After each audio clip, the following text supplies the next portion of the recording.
Para se të vdiste, Jakobi caktoi në mënyrë specifike vendin ku dëshironte të varrosej. Ky vend ishte shpella e Makpelahut në tokën e premtuar, ku ishin varrosur gjyshërit dhe prindërit e tij.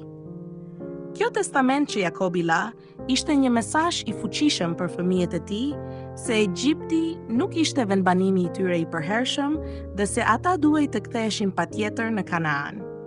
Edhe në çastet e tij të fundit, ai theksoi me gjithë shpirt se duhej të kujtonin besëlidhjen e Perëndisë. Ky ishte një klitmë besimi për të jetuar vetëm sipas premtimit dhe fjalës së Perëndisë, edhe pse trupërisht ndodheshin në Egjipt. Testamenti i Jakobit na tregon se ai ishte një njeri që po përgatitej për vdekjen. Të gjithë njerëzit vdesin, por jo shumë prej tyre përgatiten për të.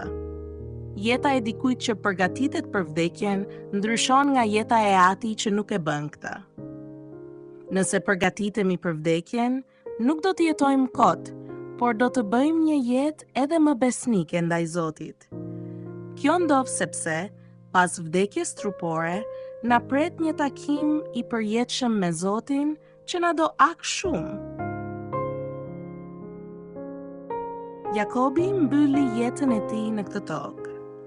Një gjë interesante është se edhe egjiptianët e mbajtën zi për vdekjen e tij dhe vajtuan për 70 ditë.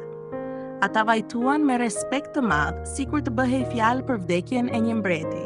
Edhe faraoni dërgoi një delegacion të madh ngushëllimi për ta ndihmuar në organizimin e një funerali madhështor për Jakobin.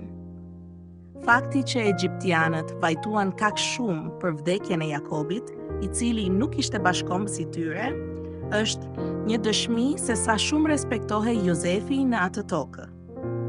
Meqense baba i udhëheqësit që shpëtoi vendin u nda nga jeta, i gjithë kombi mbajti zi së bashku. Në këtë mënyrë, një person që ka një ndikim të mirë respektohet edhe nga bota. Kjo është një pikë që na bën të mendojmë se çfarë lloj jete duhet të bëjnë të krishterët në mes të botës.